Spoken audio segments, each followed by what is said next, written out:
안녕하십니까. 예, 이번 시간에는 개발법을 해 나가십니다.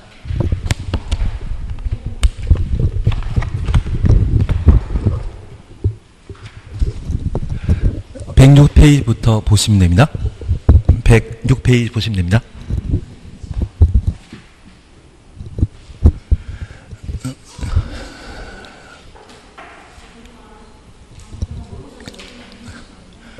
같이 보시면 좋을 것 같은데.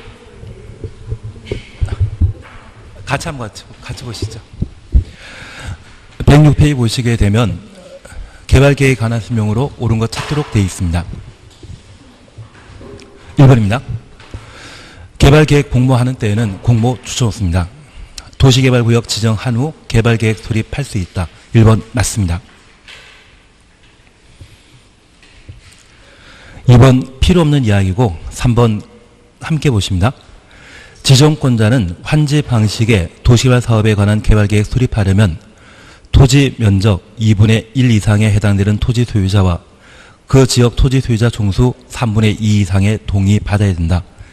3번 틀립니다. 면적 나오게 되면 3분의 2 이상이고 총수 나오게 되면 2분의 1 나와야 됩니다. 그리고 4번 그냥 재미로 보십니다.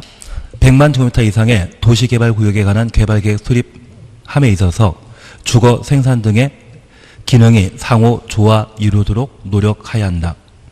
100만이 아니라 330만 나와야 됩니다. 그리고 5번입니다. 도시군 기본계획 수립되는 지역에 개발계획 수립하려면 도시군 기본계획 내용은 해당 개발계획에 들어맞도록 조정해야 한다. 이게 바뀌었습니다. 개발계획이 도시군 기본계획에 들어맞도록 조정돼야 됩니다. 요약집 잠깐 확인해 놓습니다. 요약집 보시게 되면 89페이지는 도시개발법이고요. 그리고 93페이지 봐주십니다. 93페이지 보십니다. 양가를 1번 보게 되면 지정권자는 도시개발구역 지정하려면 해당 도시개발구역에 대한 도시개발사업계획을 수립해야 한다. 지정하려면 줄쳐놓습니다. 도시개발구역 지정 시에 개발계획 수립하도록 되어 있는데 이는 동시에 하는 것을 원칙으로 합니다. 그리고 2번입니다. 다음 하나에 해당되는 지역에 도시개발구역 지정할 때는 도시개발구역 지정한 후 개발계획 수립할 수 있다. 지정한 후 추천없습니다. 구역이 먼저 지정되고 나중에 개발계획 수립할 수 있는 것입니다. 그리고 박스 앞에다가는 토지 가격이 그냥 오르는 것이 아니라 급등할 수 있는 곳이 구역 지정 후 개발계획 수립할 수 있는 지역으로 파악해 놓습니다. 우선 자연녹지지역과 생산녹지지역 그리고 3번 도시적 외지역 묶어 놓으시면 개발 용도입니까? 비개발 용도입니까? 비개발 용도입니다. 비개발 구역의 경우는 토지 가격이 급등할 수 있기 때문에 구역 지정 후 개발계획 수립할 수 있고 5번 보십니다. 도시개발구역에 포함된 주거적, 상업적, 공업지역의 면적 합계가 전체 도시개발구역 지정 면적의 100분의 30 이하인 곳. 그러면 70% 이상은 녹지지역, 관리지역, 농림지역, 자연환경보전지역에 해당하는 것으로서 이곳에 도시개발 사업하게 되면 토지의 가격이 급등할 수 있는 곳입니다. 그리고 4번 국가균형발전이라는 말 줄쳐놓습니다. 그리고 6번 개발계획 공모하는 경우 공모 줄쳐놓습니다. 한 장 넘기십니다. 3번 보게 되면 개발계획 수립 시에 토지 소유자의 동의 찾았습니다. 1번 보시게 되면 지정권자는 환지 방식의 도시개발 사업계획을 수립하려면 환지 방식이 적용되는 토지 면적 3분의 2, 토지 소유자 종수 2분의 1 이상의 동의 받아야 된다. 그리고 양가로 2번 보게 되면 지정권자가 도시개발 사업을 환지 방식으로 시행하려고 개발계획 수립하는 때 한 줄 밑에 시행자가 국가 지방자치단체에 해당하게 되면 토지 소유자의 동의 받을 필요 없다. 국가 지방자치단체 가로 해놓습니다. 그리고 없다 동그라미 해놓습니다. 그리고 개발 계획 내용과 관련되어 박스에 13, 14, 15, 16 4개 묶어놓습니다.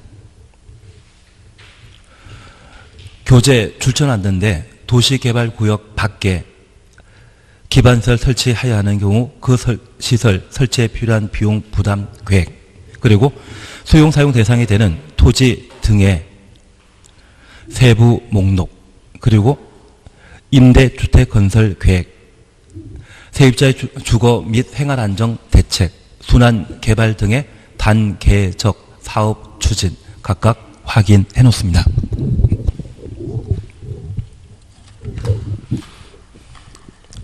우리 지금 공부해 나가시는 게 도시개발 사업을 함께 공부하게 됩니다. 여기 도시개발 사업이 이루어지는 곳은 도시개발구역인데, 우리가 다음 주부터 다시 시작할 게 국토계획법을 함께 공부하다 보면 도시군 관리계획으로 결정할 수 있는 사안으로 1번이 용도지역 용도지구, 2번이 용도구역, 3번이 기반시설 설치 정비 계량, 4번이 개발사업과 정비사업에 관한 계획을 도시군 관리계획으로 결정할 수 있습니다. 그래서 도시군 계획설 사업하는 장소가 있다면 도시군 계획설 부지이고, 정비사업하는 곳이 있다면 정비구역인데, 개발사업하는 장소가 있다면 그것은 개발구역이 되게 됩니다. 그래서 개발사업하기 위해서는 먼저 도시개발구역이 우선 지정돼야 되고, 이 도시개발구역은 도시군 관리계획으로 결정하는 사안인데, 국토계획법과 오래전에 분리되어 이 도시개발구역 지정할 때 개발계획을 따로 수립하도록 되어 있습니다. 그런데 우리가 잠깐 이해하실 것이 있습니다. 통상적인 행정계획은 충분한 시간을 두어 행정계획 수립하고 사업 장소를 결정하는 것이 원칙이지만, 도시개발법의 도시개발구역 지정은 개발구역 지정과 동시에 이루어지는 것이 원칙입니다. 그러면 도시개발구역 지정권자와 개발계획 수립권자는 따로 분리할 필요 없습니다. 그래서 이 개발계획 수립하는 자도 지정권자라는 것을 먼저 파악하시는데, 우리가 국토계획법 공부하시면서 도시군 계획설 부지를 결정할 수 있는 행정청은 입안권자였습니까? 결정권자였습니까? 결정권자입니다.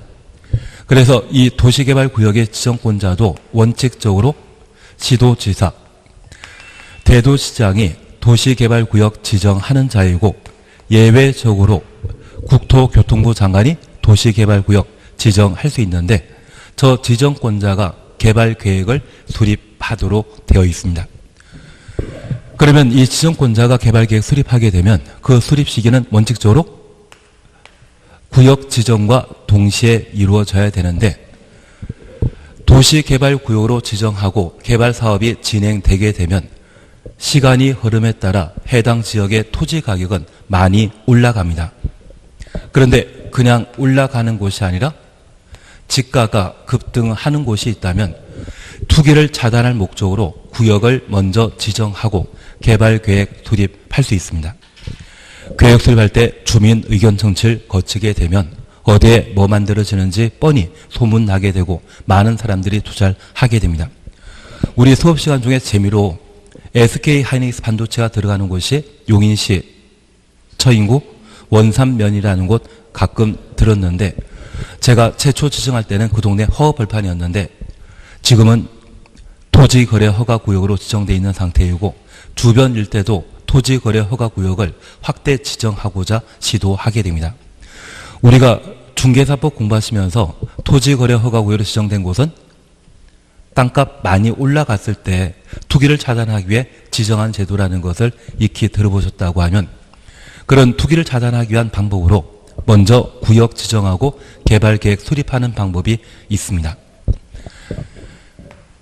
그래서 녹지지역 중에 자연 녹지지역과 생산 녹지 지역에 도시개발구역 지정하거나 관리지역, 농림지역, 자연환경보전지역에 도시개발구역 지정하게 되면 구역을 먼저 지정하고 개발계획 수립할 수 있습니다. 그리고 전체 도시개발구역 중에 주거지역, 상업지역, 공업지역 면적 합계가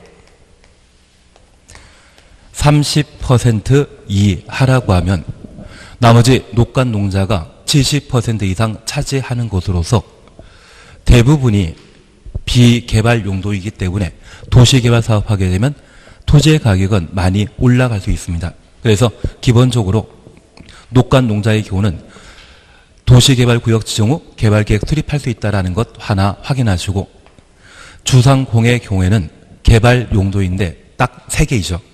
그래서 전체 면적 중에 얼마? 30% 이하인 곳, 이러한 곳은 구역 지정 후 개발계획 수립할 수 있습니다.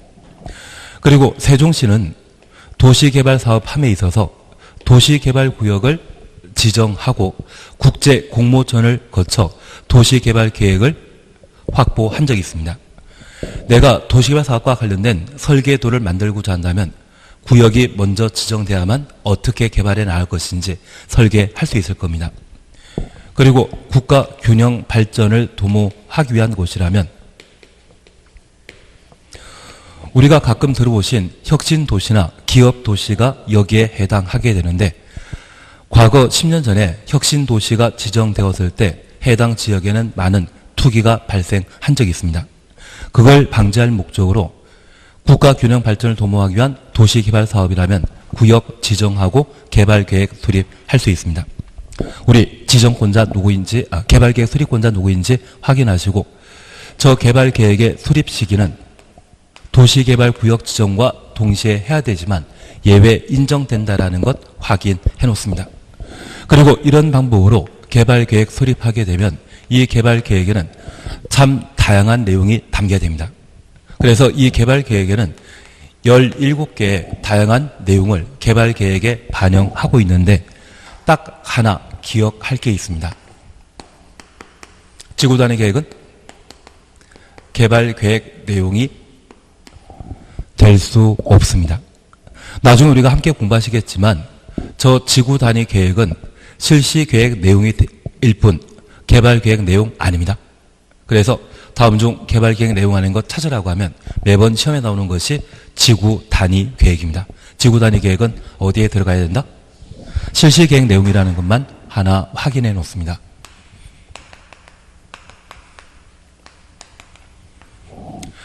사실 신도시를 만들고자 한다고 하면 그 신도시에 어디에 도로 만들고 어디에 주택가와 상가를 만들 것인지 다양한 개발계획 내용을 필요하게 되는데, 특별히 지구단위 계획은 실시계획 내용이지 개발계획 내용 아니라는 것 확인하십니다.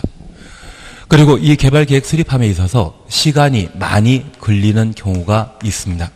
저 시간이 많이 걸리는 4개는 구역 지정 후 천천히 개발계획에 포함할 수 있는데, 우리 박수 잘 치는 사람을 임순으로 알고 있습니다. 그래서 박수하면 임순입니다. 그리고 박수하면 세단이라고도 할 수 있습니다. 그러면 우리가 잠깐 이해하실 것은 도시개발 사업하게 되면 도시개발구역에 필요한 모든 기반설은 시행자가 설치해야 되지만 도시개발구역 밖에 설치하게 되는 도로 등의 기반시설은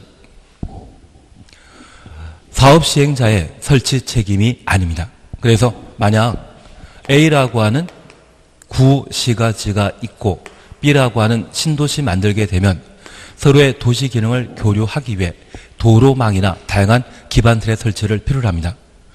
만약 도시개발구역 안에 설치하는 도로 등의 기반설이라면 사업시행자가 그 모든 비용 부담해야 되겠지만 밖에 있는 것이기 때문에 일방적으로 시행자 부담하는 게 아닙니다. 수익자 부담 원칙에 따라 누가 부담할 것인지 결정할 필요 있거든요. 그래서 도시개발구역 밖에 기반설의 설치 비용에 대해서는 구역 지정 후 천천히 결정하게 되는데, 하나 여쭙게 게 있습니다. 돈 내라고 하면 쉽게 합의가 이루어진다? 합의 이루어지기 힘들거든요. 그래서 그 비용 부담에 대해서는 시간이 많이 소요되기 때문에 구역 지정 후 천천히 개발 계획에 포함될 수 있습니다. 그리고 두 번째, 수용 사용 대상의 각종 권리에 대한 세부 목록은 구역 지정 후 천천히 개발 계획에 포함시킬 수 있습니다. 도시개발구역의 각종 권리에 대해서는 보상받도록 되어 있는데 우리가 공부에 등재된 권리 외에 명인 방법에 의한 임목권에 관한 사항도 들어본 적이 있고 분묘 기지권에 관한 사항도 들어본 적이 있습니다. 도시개발 사업하게 되면 그런 임목권이나 또는 분묘 기준권에 대해서는 보상하지 않고 그냥 밀어버린다? 보상해준다. 보상해줍니다. 다만 그런 권리관계를 조사하기 위해서는 시간 많이 소요되지 않겠습니까? 그래서 수용 사용 대상이 되는 각종 권리에 대한 세부 목록에 대해서는 천천히 개발 계획에 포함되게 됩니다. 그리고 임대주택, 그리고 세입자의 주거 안정. 하나 이해하실 것이 있습니다. 1970년대 각종 개발 사업하게 되면 저 세입자에 대한 주거 안정을 도모하기 위해 일정한 판자촌을 만들어 준 적이 있습니다. 그래서 우리가 알고 있는 성남시는 예전 청계천 개발 사업하게 되었을 때, 청계천 철거하게 되었을 때 집단적으로 이주한 저소득층 밀집 지역입니다. 그 당시에는 집 하나 대충 만들어주고 그게 살라고 하면 충분히 살았지만 요즘은 국민 수준이 높아지지 않았습니까? 그러면 세입자를 위한 임대주택 건설 계획은 시행자 마음대로 만든다? 세입자 마음대로 만들어야 된다. 세입자 마음대로 만들어야 됩니다. 그래서 많은 시간이 걸리기 때문에 구역 지정 후 개발 계획에 포함되게 됩니다. 그리고 순환 개발 방식, 단계적 사업 시행, 돌아가며 사업한다는 이야기거든요.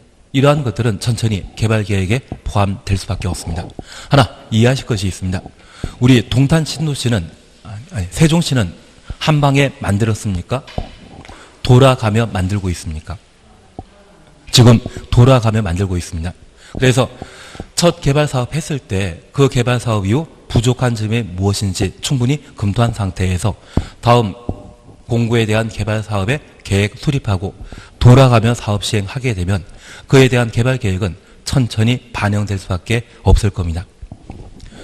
그리고 이런 개발 계획 내용에는 박수하면 임순 네 가지는 구역 지정 후 천천히 개발 계획에 포함될 수 있는데 특별히 사업 시행 방식은 개발 계획 수립 시에 반드시 포함되도록 되어 있습니다. 현재 개발 사업의 사업 시행 방식은 전부 수용 방식과 전부 환지 방식, 수용 방식과 환지 방식을 병행하는 혼용 방식으로 각각 구분하고 있는데 우리는 전부 수용, 전부 환지에 대해서만 명확하게 알면 충분하기 때문에 혼용에 대해서는 따로 공부하지 않습니다. 그런데 우리 지금까지 수용이란 말 들어보면 저 수용은 도시개발구역 시행자가 도시개발구역 내 모든 토지 소유자에게 사전 현금 보상하고 그 소유권을 확보한 상태에서 개발 사업하는 형태입니다. 사업 빨리 이루어진다. 시간 많이 걸린다. 빨리 이루어집니다. 그래서 이 수용 방식이라고 하면 보통 5년 만에 공사가 완료되는 것으로 파악합니다. 그리고 이 수용 방식의 경우는 이해관계인이 따로 없기 때문에 그만큼 신속하게 진행될 수 있는데 이 환지 방식은 토지 교환의 준말입니다.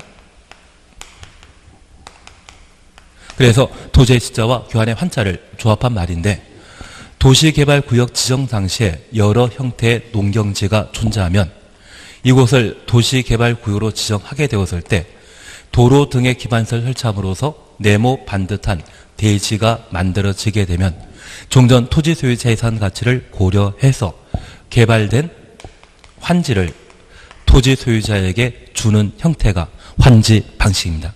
그래서 이 환지는 종전 토지 소유자에게 사후 현물 보상 형태로 지급하는 땅을 환지라 하고 환지하고 남는 땅이 있다면 그 땅 모두를 보류지라 표현하게 됩니다. 그리고 이 보류지 중에 도시개발사업 경비에 필요한 땅으로 채비지라는 것을 따로 확보하게 됩니다. 환자는 시행자가 가지는 땅입니까? 종전 토지 소유자가 가지는 땅입니까? 종전 토지 소유자가 가지는 땅입니다. 그 환지를 종전 토지 소유자가 확보하는 것은 공사 다 끝났을 때 확보하는 것이거든요. 그러면 도시개발구역 지정되었을 때부터 공사 끝날 때까지 종전 토지 소유자는 도시개발구역의 이해관계인으로 남아있고 이들이 원하는 대로 이들이 보상받기 좋은 땅을 주는 그런 조건으로 개발사업해야 될 겁니다. 그래서 특별히 이 환지 방식으로 개발사업하게 되면 공사 끝날 때까지 토지 소유자는 이해관계인이기 때문에 그들의 동의 없이는 함부로 개발사업할 수 없습니다. 우리가 남의 땅에 방문 출입하고자 한다면 집주인 허락이 있어야 되지 않겠습니까?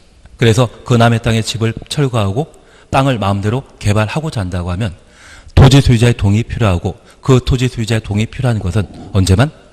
환지 방식인 경우에만 필요한 것입니다. 그러면 이 환지 방식을 시행하는 도시개발구역에는 보통 한 사람이 50평의 땅을 가지고 있겠습니까? 한 사람이 5,000평, 10,000평 가지고 있겠습니까? 5,000평, 10,000평 가지고 있습니다. 우리가 나중에 도정법 공부하시게 되면 면적, 총수에 관한 것을 따지게 되었을 때 도정법에서는 사람 수가 많은 반면 개발법에서는 사람보다는 땅이 많습니다.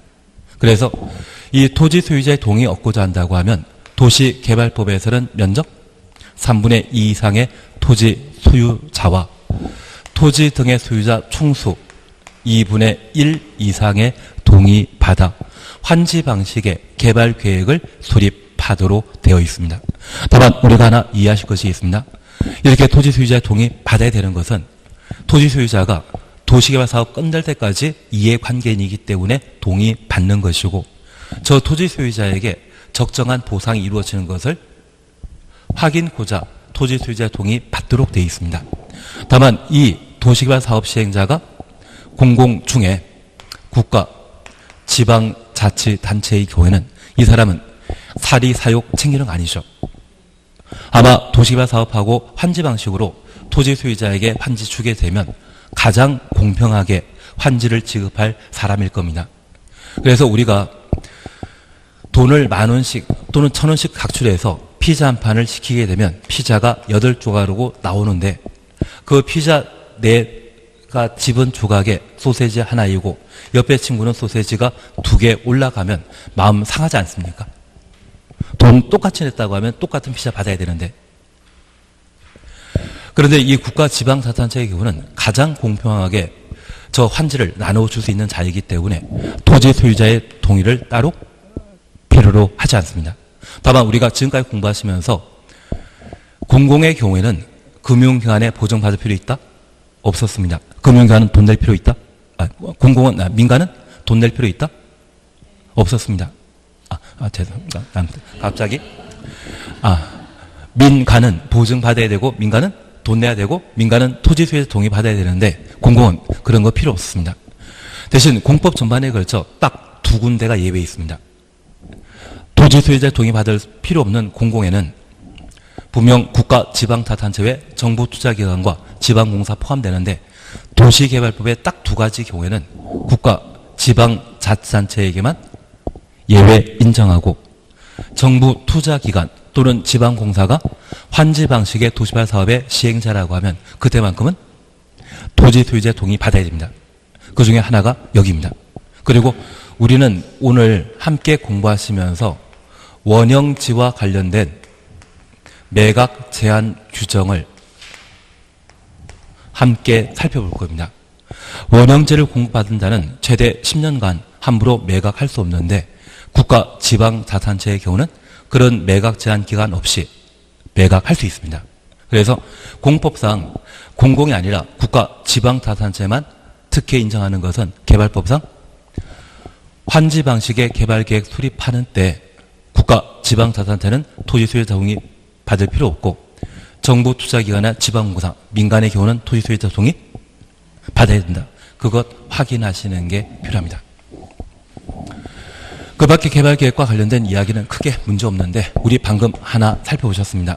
개발계획 수립 기준으로서 330만 제곱미터 이상의 도시개발 사업의 경우에는 다양한 복합 기능이 상호 조화 이루어야 된다. 그래서 복합 기능 조화에 관한 내용을 함께 보셨는데 얘만 눈에 익혀놓습니다. 그냥 크게 신경 쓰지 마십시오. 다만 제가 하나 이야기 드릴 게 있습니다. 올해 그리고 작년에 국토교통부에서는 3기 신도시 발표했습니다. 1기 신도시는 어디입니까? 분당, 일산, 평촌이거든요. 그러면 저 1기 신도시는 배드타운이지 않습니까? 1기 신도시는 다 배드타운입니다. 다만 2기 신도시로서 판교 신도시 만들면서 배드타운으로 치우치는 것을 방지하고자 테크노밸리라고 하는 것을 판교에 조성해서 일자리도 함께 만들어 놨거든요. 그래서 1기 신도시 개발 사업의 실패를 거울 삼아 더 이상 그런 실패 반복하지 않도록 그 단위 면적이 330제곱미터 이상의 경우는 단순히 주거 기능의 일자리나 문화 기능, 다양한 기능을 갖춘 도시 만들 수 있도록 복합 기능 조화에 관한 규정을 따로 마련한 것입니다. 그러면 우리 다시 문제를 함께 보십니다. 우리 1번과 관련되어 개발계획 공모하는데 도시개발구역 지정 후 개발계획 수립할 수 있다. 공모, 구역 지정하고 개발계획 수립해야 되죠. 그리고 두 번째, 비개발 용도의 경우에는 토지의 가격이 급등할 수 있기 때문에 구역 지정 후 개발계획 수립하는 겁니다. 그 비개발 용도는 자연녹지지역과 생산녹지지역, 보전녹지지역은 포함한다, 제외한다, 제외합니다. 여기에 보전녹지지역은 서울의 남산을 말하는데 서울의 가장 큰 문제가 주택 문제라고 합니다. 그 남산 다 밀어버리고 아파트 만들면 된다, 안 된다. 그래서 이 보전녹지지역은 절대 도시개발구역으로 지정할 수 없습니다. 그리고 관농자, 그리고 주상공의 전체 면적의 30% 이하라고 하면 구역 지정 후 개발계획 수립할 수 있다. 그 정도만 하나 다시 확인하십니다. 답은 1번입니다. 그리고 3번 항상 기억해 주실 것이 있습니다. 도시개발법상 기본적인 토지 소유자의 동의는 면적 3분의 1, 총수 2분의 1. 지금 우리 교재에서는 2분의 1과 3분의 1을 바꿔놨지만 가끔은 와 대신 또는이라는 말을 사용하는 경우가 있습니다.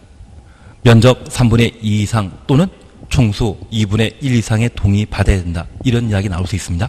그것 주의해 주시고 특별히 3번과 관련되어 환지 방식의 개발계획 수립 시에 국가, 지방자치단체가 시행자인 경우에는 토지 소유자 동의 받을 필요 있다, 없다? 없습니다. 3번과 관련되어서는 시험거리가 두 가지입니다. 동의 규정에 관한 사항 묻거나 시행자가 국가, 지방자치단체일 때 토지 소유자의 동의 받는 것, 그걸 따로 물어볼 수 있습니다. 그리고 2번 함께 오십니다. 도시개발구역으로 지정고시된 이후 개발계획 수립할 수 있는 지역에 해당되지 않는 것 찾도록 되어 있습니다. 구역 지정 후 개발계획 수립하는 곳으로 1. 자연녹지지역, 2. 보전관리지역, 3. 농림지역, 4. 도시개발구역에 포함되는 주거지역 면적이 전체 면적의 100분의 50 이상인 지역. 주거지역만 따지는 거 아닙니다. 주상공 전부 합쳐서 얼마? 30% 이하.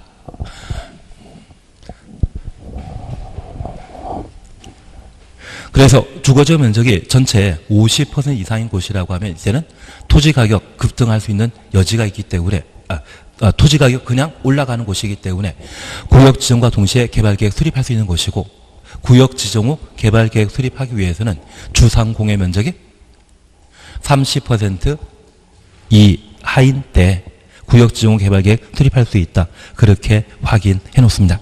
3번 그냥 나중에 한번 천천히 풀어보십시오. 안 풀어도 상관없습니다. 그리고 4번 건너뛰십니다. 4번 건너뛰십니다.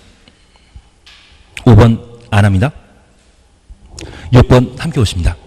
6번 찾으셨죠? 지금 제가 같이 푸는 것만 어떻게 해놓습니다.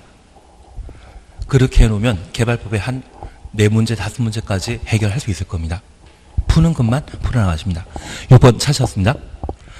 도시개발구역 지정과 개발계획에 관한 설명으로 틀린 것 찾도록 되어 있습니다. 1. 지정권자는 도시개발 사업의 효율적 추진을 위해 필요하다 인정하는 경우 서로 떨어진 둘 이상의 지역을 결합하여 결합 추진했습니다. 하나의 도시개발 구역으로 지정할 수 있다. 1번 맞다 틀리다? 맞습니다.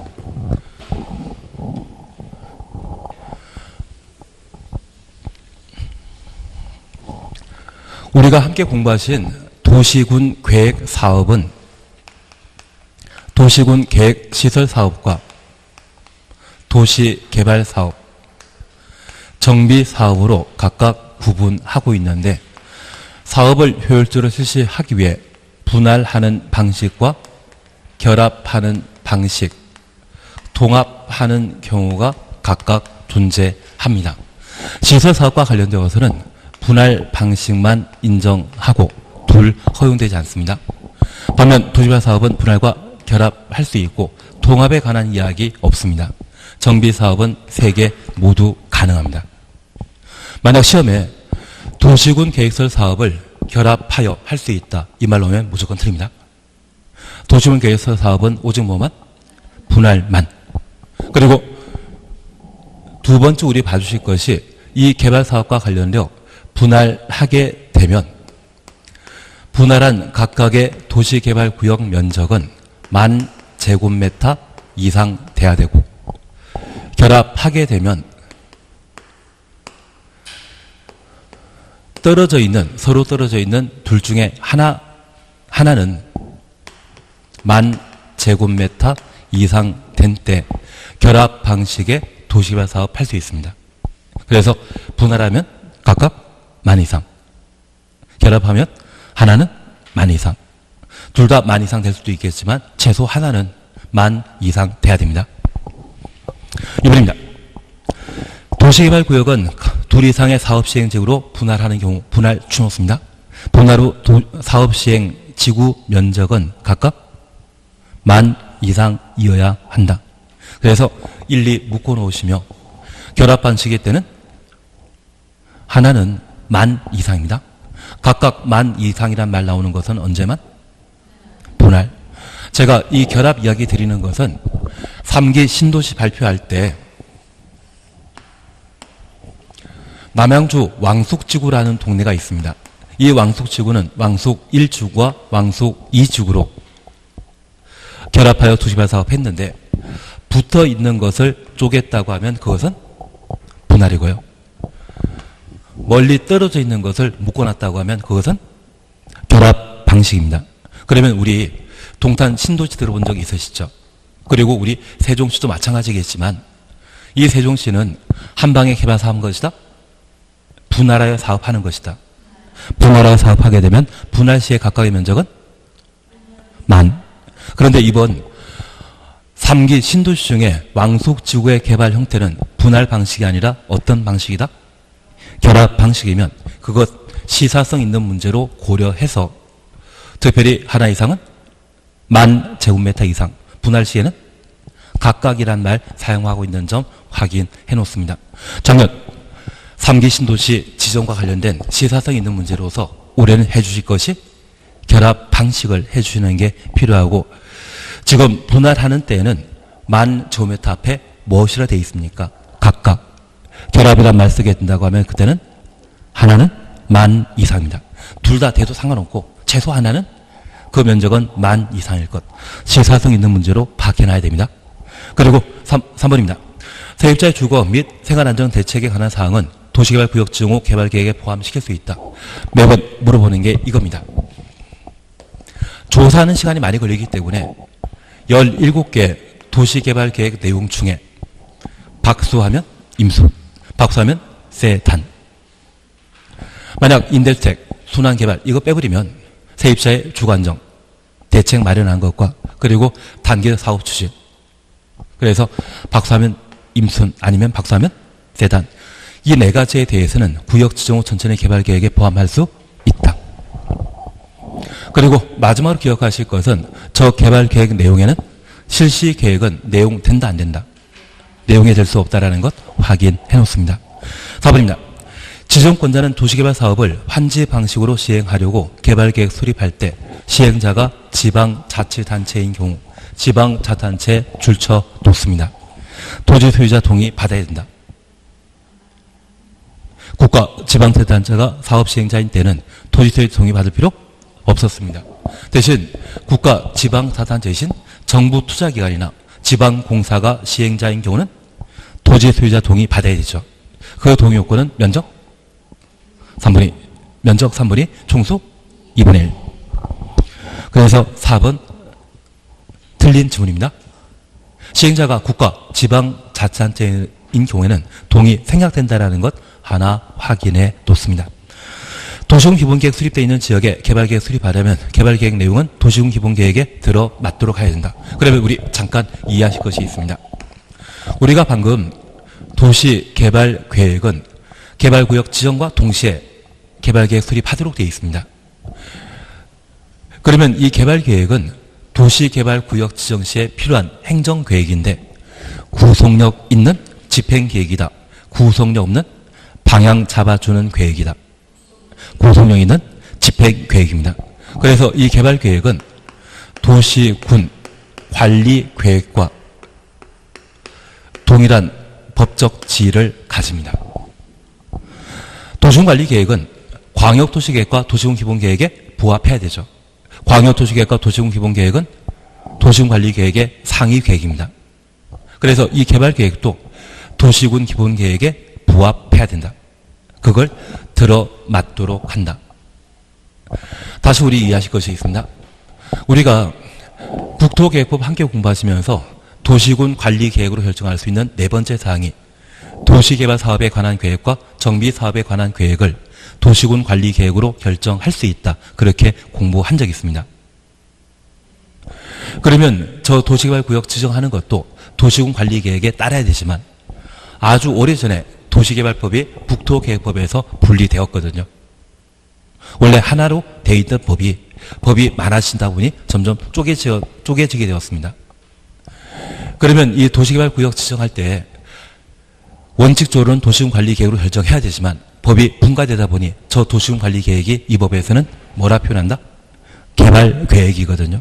저 개발계획은 도시군관리계획과 같은 집행계획이기 때문에 방향 잡아주는 도시군 기본계획이나 광역도시계획이 있다면 그에 대한 하위계획으로 부합하여야 합니다.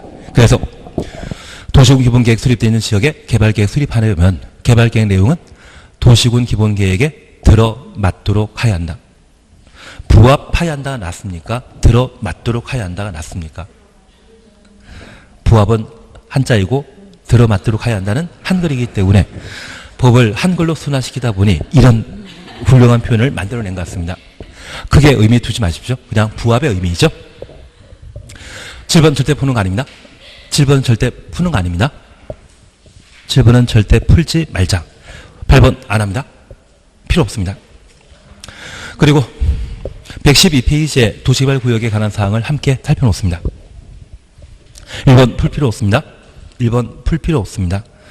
그리고 2번 풀 필요 없고 3번 함께 보십니다. 국토교통부 장관이 도시개발구역 지정할 수 있는 경우 아닌 것 찾도록 되어 있습니다. 1번 국가가 도시개발 사업을 실시할 필요가 있는 경우 나는 천국이란 말을 기억한다. 알바천국이란 말 들어본 적 있지 않습니까? 그래서 천국의 국은 국가가 도시개발 사업할 때 그때는 국토교통부 장관이 도시개발구역 지정할 수 있는 경우입니다. 1번 옳은 이야기입니다. 그리고 2번입니다. 시장 군수가 요청하는 경우 우리 하나 기억하는 게 있습니다. 제안은 비행정청이 하고 요청은 행정청이 하도록 되어 있습니다. 그래서 시장 군수가 요청한다. 말은 맞던데 시장 군수는 도시개발구역의 원칙적인 지정권자는 누구이다? 시도지사 대도시장입니다. 그러면 충청남도의 시장 군수는 누구에게? 충남도지사에게 도시개발구역 지정 요청하면 되지 장관에게 직접 요청하는 것 아닙니다. 우리가 알고 있길 시장 군수는 기초 지방자치단체로서 바로 위에 상급 행정청은 지도지사였습니다. 바로 위에 상급 행정청에게 요청하는 것이지 이 사람 건너뛰고 장관에게 직접 요청하게 되면 그것 건너뛴다 해서 패싱이라 하지 않습니까? 패싱하면 된다 안 된다? 안 된다. 그 개념 알고 계시다고 하면 시장 군수는 누구에게 요청한다? 시도지사에게. 3번입니다. 도시개발 사업 시행자 될 수 있는 정부 출연 기관장이 정부 출연 기관장 가로 해놓습니다. 첫 번째 조건입니다. 30만 제곱미터 이상 가로 해놓습니다. 두 번째 조건입니다. 다만 우리 30만 제곱미터는 인구 몇 명이 거주하는 공간이다? 만 명 거주하는 공간입니다. 국가계획과 국가계획 가로 해놓습니다. 이 세 가지 요건 갖추어 도시화 사업하고자 한다면 국토교통부 장관에게 직접 제안할 수 있습니다. 그리고 4번입니다. 천재지변이란 말 보셨습니다. 제가 이 말씀드렸습니다. 천재지변으로 지역, 지구, 구역 지정하는 것은 공법상 딱 하나 있습니다. 어디에만? 도시개발법에만. 그리고 천재지변이란 말이 도시개발법에 쓰든 구역 지정일 때만 나옵니다. 우리가 잠깐 이해하실 것이 있습니다. 현재 도시개발구역이 일정한 절차에 따라 지정되게 되면 이때까지를 1단계 절차가 진행된 것이라 하고, 저 도시개발구역이 지정되게 되면 2단계 절차로서 도시개발사업할 사람이 필요합니다. 그 사람은 뭐란다? 시행자가 필요합니다. 그리고 이 시행자는 도시개발사업하고자 하면 개발계획에 부합하는 공사계획을 마련해야 되고, 저 공사계획에 관할 관청으로부터 인허가 받아야 됩니다. 그러면 내가 살집을 짓고자 한다고 하면 나는 그냥 마음대로 집 지으면 된다? 건축 허가 받아야 된다. 건축 허가 받습니다. 그래서 이 도시개발구역이 우리가 알고 있는 내가 살 집을 지을 수 있는 대지라고 하면 시행자는 건축주이고 그 건축주는 건축 허가 받듯이 저 시행자는 실시계획에 대한 인가를 받도록 되어 있습니다. 다만 우리가 이해하실 것은 이 실시계획을 작성하게 되면 개발계획 무시하고 만들 수 있다? 개발계획에 부합해야 된다. 하위계획은 상위계획 부합해야 됩니다. 개발계획에 부합해야 되고, 저 개발계획 수립한 자가 누구이다?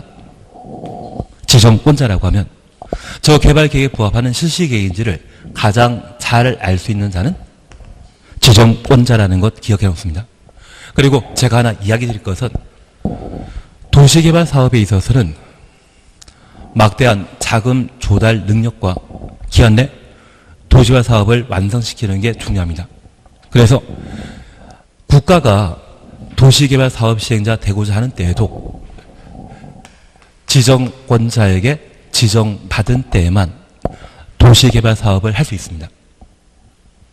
그래서 행정청은 다른 법률에 따르게 된다면 별도의 인허가 지정 없이 각종 개발 사업 시행할 수 있지만 이 법만큼은 지정권자에게 받은 때만, 지정받은 때만 사업 시행자가 될 수 있습니다. 그래서 2단계 관할 관청 누구이다? 지정권자, 지정권자. 그리고 1단계 관할 관청은 지정권자, 지정권자입니다. 그래서 1, 2단계에는 지정권자 빼고 나오는 사람 없습니다. 그리고 저 실시계 인가받았다고 하면 내가 건축 허가받은 것과 마찬가지로 이제 개발 사업에 착수해야 됩니다. 다만 도시화 사업에 있어서는 수용 방식과 환지 방식으로 도시 개발 사업 하게 되는데, 그 수용 방식과 환지 방식으로 개발 사업이 하게 되었을 때 이 단계를 우리는 3단계라 표현합니다. 대신 수용 방식과 관련된 관할 관청은 지정권자인데 환지 방식은 시, 군, 구청장이 관할 관청으로서 환지 계획을 시, 군, 구청장에게 인가받도록 되어 있습니다. 그래서 1, 2, 3단계 절차에 걸쳐 관할 관청은 항상 지정권자이고 환지 계획 인가하는 자는 누구이다? 시, 군, 구청장이다. 그러면 이 환지 계획은 개발 계획 아니라 보상에 관한 계획입니다. 환지는 토지 소유자의 줄 땅이죠. 도시개발 사업하고 나서 어떤 땅, 얼마를 줄 것인지 계획하는 것을 환지 계획이라 하고, 환지 계획은 개발 계획이다? 보상에 관한 계획이다. 보상에 관한 계획입니다.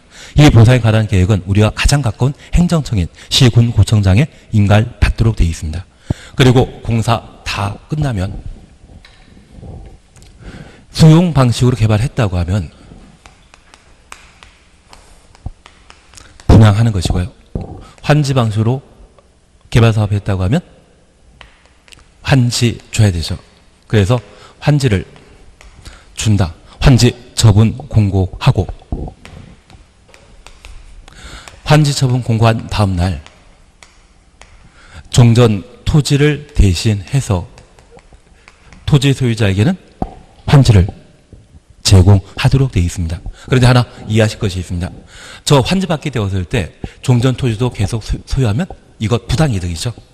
하나 받았다면 하나 없어지지 않겠습니까? 그래서 환지 처분 공고 당일 24시 때는 종전 토지에 대한 모든 권리가 소멸하고 환지 처분 공고 다음날 환지 또는 다른 다양한 새로운 권리가 발생하게 됩니다. 그래서 제가 항상 부탁드리는 것은 환지 처분 공고하는 날 끝나는 때 이 말 나오면 권리 소멸 시점이고 다음 날은 권리 발생 시점이라는 것을 구분하시는 게 필요합니다. 얘가 3단계인데 제가 하나 이야기 드리고 싶은 것은